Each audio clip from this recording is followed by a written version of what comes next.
Welcome to the first episode of the Nexowell Trading Hub YouTube mentorship program. In this episode, we're going to be looking at how to read Forex currency pairs, types of Forex currency pairs, and we're also going to look at bid price and ask price. If you're new to the YouTube channel and you want to be staying updated with the coming episodes in this YouTube mentorship program, then you can do well to click on the subscribe button so that you can be part of this community. You can also do well to like and share our videos so that we can reach a lot of persons with this mentorship program. So guys, how do we rate Forex currency pairs? First you must understand is that currencies are denoted by three letters. Just the way you can see here on the screen, we have GBP. These are actually three letters: G, B, and P. So the first two letters actually stands for the country, and then the last letter actually stands for the currency. So when you join together G, B, P, what you're going to have is actually the Great British Pound. So this is actually just a very simple rule on how to actually read currency pairs. So when you follow this rule, you will be able to actually read currency pairs without necessarily memorizing it. It's just for you to know that the first two letters actually stands for the country, and then the last letter stands for the currency. Just for example, you have USD, US standing for United States, and then D standing for dollar. It's just the way you also have AUD, AU standing for Australia, and then the D also standing for dollar. Just the way we can also have JPY, JP standing for Japan, and then Y standing for yen. So this is actually how you read currency. They are denoted by three letters. The first two letters represent the country, and then the last letter represents the currency name. So what are actually the types of Forex currency pairs? So basically we actually have three major types of Forex currencies. So first you must understand that currency pair is the two currencies that are being traded. So it's just like your pair of shoes. So you have a pair of shoes, but then that particular pair of shoes having the right leg and then the left leg. So currency pair is the two currencies that are being traded. So we actually have three major currency pairs. So we have the major pairs, we have the minor pairs, and then we have the exotic pairs. So what you must understand about the major pairs is that the major currency pairs all contain the United States dollar on one side, either on the base side or on the quote side. When we continue further with the mentorship program, you're going to understand what we actually mean by base side and also the quote side.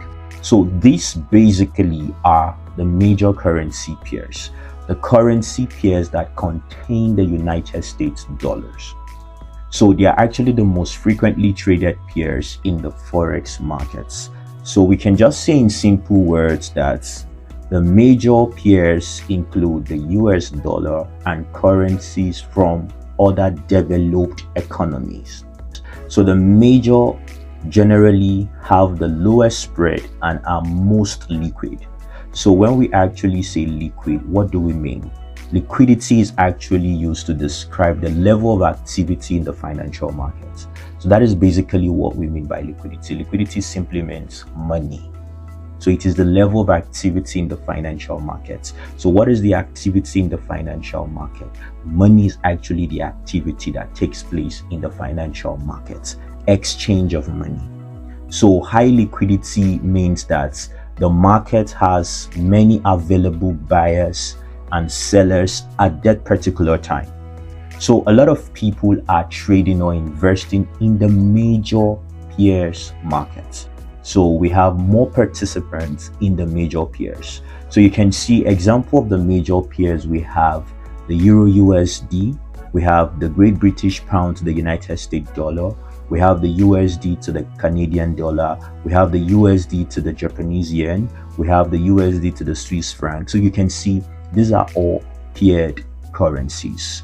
So now next on our diagram is actually the minor pairs. What are the minor currency pairs? These are currency pairs that involve any of the major pairs, but not the United States dollars. These are actually the minor currency pairs. Pairs that involve any of the major pairs, but not the US dollars. So the minor pairs are also known as cross-currency pairs because it is the crossing of major pairs excluding the United States dollars. So these currencies have less liquidity than major currency pairs. They have a higher spread and a higher volatility than the majors. So example of these minor currency pairs, we have the euro to the Great British pound, we have euro to the Australian dollar, we have Great British pound to the Japanese yen, Australian dollar to the Japanese yen, euro to the Canadian dollar, New Zealand dollar to the Japanese yen, pound to the Australian dollar. So these are the minor currency pairs. They are currency pairs that involve any of these major pairs excluding the United States dollars. So next on the diagram, in regards to the type of currency pairs we have, are actually what we call the exotic pairs. So these exotic currency pairs are made up of a major currency pair with a currency of an emerging or a strong but smaller economy from a global perspective, such as Hong Kong and Singapore. So in simple words, it's actually the pairing of a currency that falls under the major pairs and then a currency of a developing economy. So example of this currency is the United States dollar to the Singapore dollar. We have the Australian dollar to the Swedish krona. We have the euro to the South African rand, the Mexican peso to the Japanese yen. All these are exotic pairs. The pairing of a major currency to a currency of an emerging or smaller economy. So these are currencies that fall under the exotic pairs. Next, we now going to check is actually how to understand what is the quote or counter currency and then what is a base currency. Now what you can see from the screen is here we are having the euro to the United States dollar. So this is a particular pair we are seeing on the screen, the euro to the United States dollar. So the currency that actually falls on the right hand side is actually the quote or what we call the counter currency. And then the currency that falls on the left hand side is what we now call the base currency. You must understand that currencies always trade in pairs and traders make position based on their analysis of price changes. So one thing you must know about the base currency is that the base currency dictates the direction of the trade. If you buy the pair, that is, if you're buying the Euro USD, you are simply saying that the base currency will go up relative to the quote currency. So you can see we have the Euro to the USD. So meaning when you're buying this particular currency pair, what you're seeing is that the Euro is going to appreciate in comparison to the United States dollar. So the base currency dictates the direction of the trade whenever you're carrying out your analysis. And it is upon this analysis that traders actually place their position. So the quote or counter currency states how much of the quote currency is actually required to buy 1 unit of the base currency. So if you're trying to buy the Euro USD, the Euro USD is actually in a unit. So when you're buying, it's going to, the quote currency is going to actually tell you how much of the United States dollar you're going to be giving out for you to be able to buy the euro. So that is what the quote currency, or what we call the counter currency, help shows in the markets. It shows the amount, the sum of money to be actually placed or given out for you to actually buy the base currency. So if you're long, when you hear the word long in the forex word, it is actually meaning buy. When you hear the word bullish, it's also meaning a buying market. You hear uptrend is also meaning a buying market. So if you're long in this particular currency pair, what you're expecting is that the base currency is to rise in terms of the quote or counter currency. And then if you're short in the pair, you expect the opposite. So this is the difference between the base currency and then the counter currency. So one thing you must also know is if the euro is priced at 1.1200, what that simply means is that you're trying to exchange 1.1200 USD for a particular euro, for 1 unit of what the euro currency. So meaning in simple terms, that means that it takes 1.12 USD, United States dollar, for you to buy a unit of the euros. So this is what you need to know about the counter currency and then the what base currency.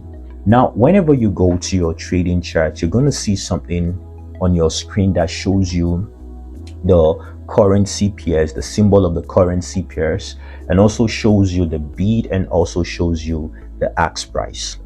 So now you can see here on the screen, we have the bid price, we have the ask price, and then here you can see we have the symbols. You can see we have the currency pairs, the euro to the USD, GBP to the USD, USD to the CHF, USD to the Japanese yen, USD to the Canadian dollar.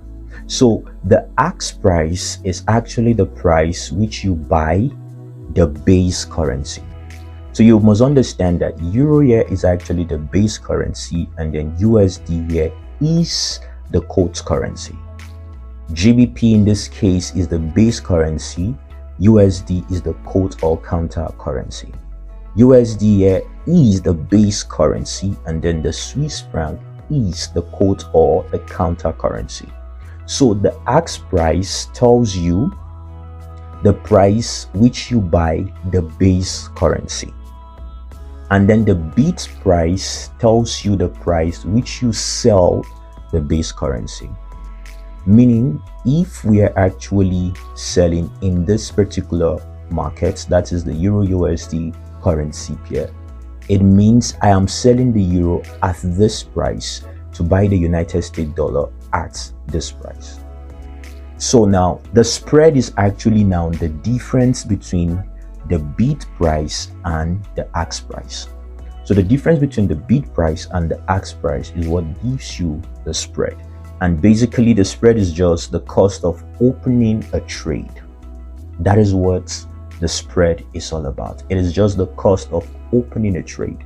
So basically the brokers earn their commission from the spread. That is the cost they charge you to actually place a trade in the forex markets.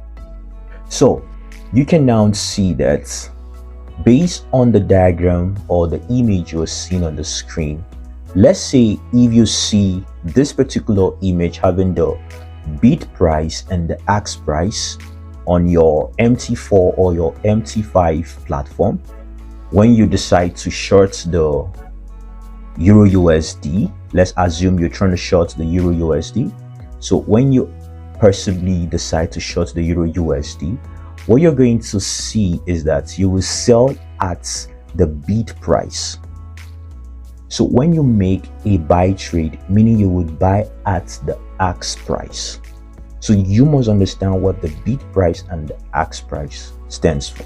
The ask price is the price which you buy the base currency, and then the bid price is the price which you sell the base currency. So basically this is meaning in the scenario where you are actually selling the euro USD, meaning you're selling at this bid price. So that means that for every euro you buy, if you're actually buying, it means that for every euro you buy, you are actually selling 1.4100 of the USD. So if you're buying the euro USD, that means that for every euro you buy, you are actually selling 1.41005 of the United States dollars. And then when you're selling the Euro USD, it means you would be paid this bid price for selling the Euro USD. So that is how you must understand the bid price and the ask price. And one thing you must understand before we end this episode is that the reason why you are buying at a high price and selling at a low price is so that your broker will be able to earn their spread for providing you the service of gaining access to the Forex markets. So guys, this brings us to the end of this episode. I'll see you guys in the next episode.